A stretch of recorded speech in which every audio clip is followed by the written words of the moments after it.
Hello, I'm here with Harry Roper from Imaginary Space. Hey guys. We're here to talk today about vibe coding for a little bit. Yep. Harry, in your own words, tell us in 1 to 2 sentences, what is vibe coding? Okay, so I'm going to try and explain it as simply as I can to help all of you out and also teach you about this thing that's like completely changed my life and others as well, I think. So you've got to think about when we built software in the past, it was like done traditionally. Somebody does it themselves, they program on a computer, and it can take a very long time, right? You probably work. Confirm. Yeah, right. Like you've worked at Google, and I imagine that some software projects can take like 6 to 12 months. Very easily, yeah. Right. So the cool thing about vibe coding is it basically took this concept of how can you get AI to do most of that writing for you, and then instead of having to do it themselves, an engineer can just check it. Now, when you combine that with the time savings of having something doing all of this writing and you're not having to do that kind of high level thinking, you tend to see a huge speed upgrade, and it helps companies like mine, for example, build product within a month rather than 6 to 12 months. And I think a lot of like small businesses, enterprise even, like they aren't aware of this, but it's a massive time saver and a big money saver as well. Totally.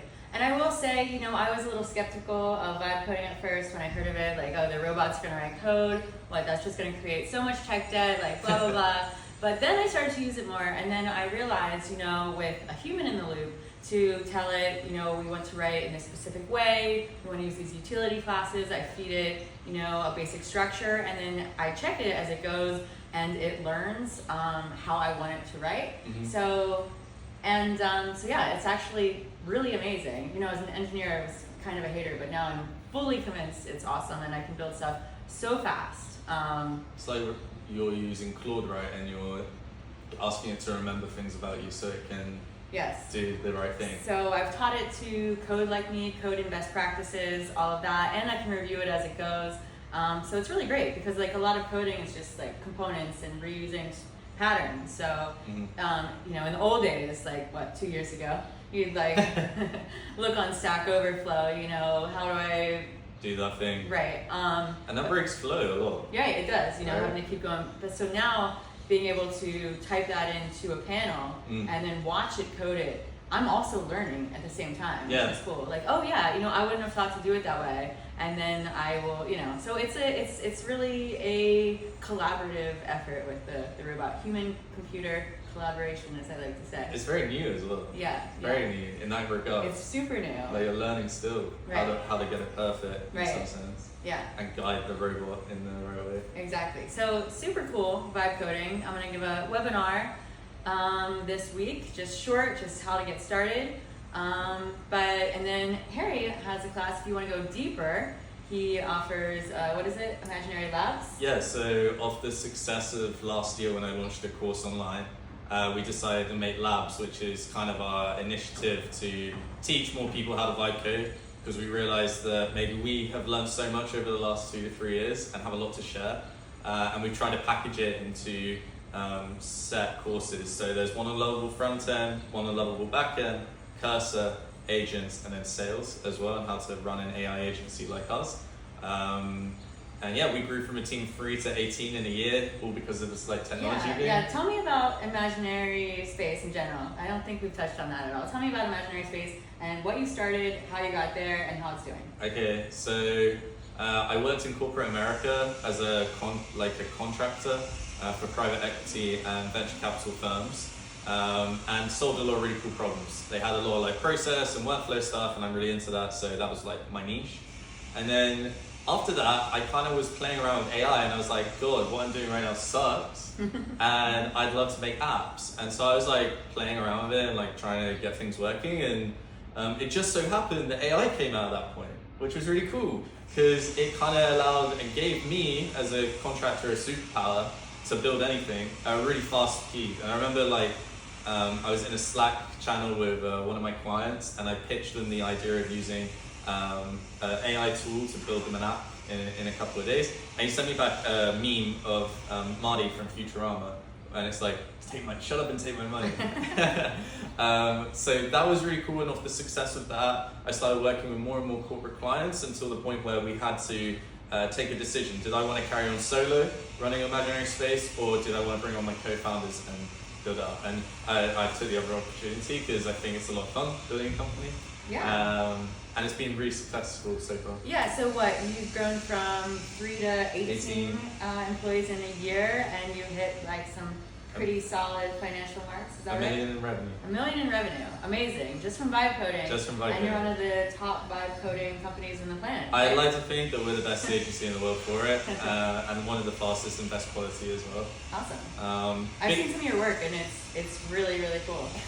I guess it's like the step before everything, because big goal is to do something in space. That's like why Imaginary Space on this planet.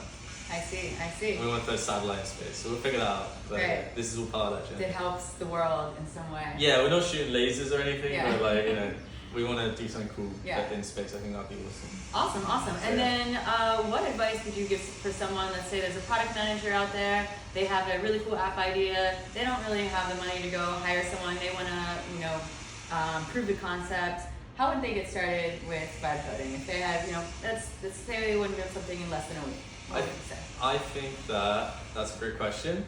And if any of you are looking for like resources online and stuff like that, first of all, you can check out labs. But also there's a bunch of free content online, YouTube, blogs, that will teach you some of these tools. You give us your 30-second breakdown of how to get started. Yeah, that's what I'm getting there. Okay. I'm getting there.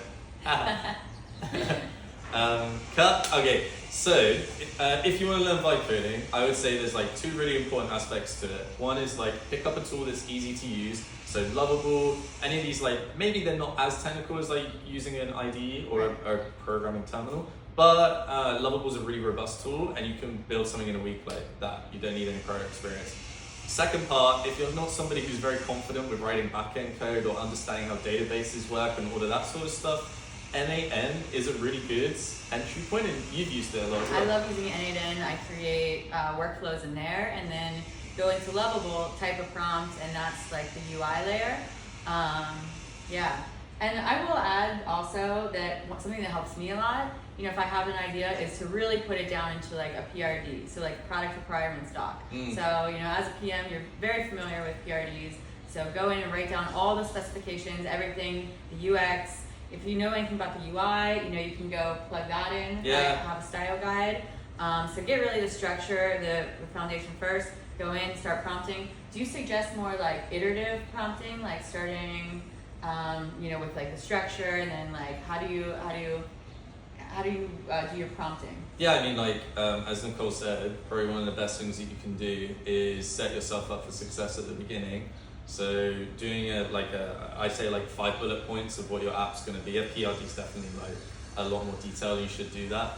And then on top of that, like a design system.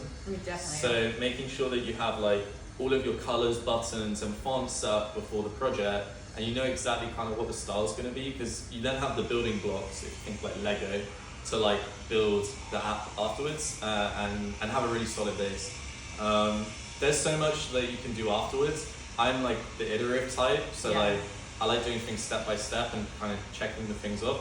I've seen some people try and like build the whole app in one prompt, and I think there's like space in both worlds to try both. So it's a lot of experimentation, right? Like they should learn. Yeah, and actually the webinar in a couple days here, it will be recorded, but in that webinar I will go into a little bit more detail of what vibe coding is, and then walk through actually creating something with Lovable.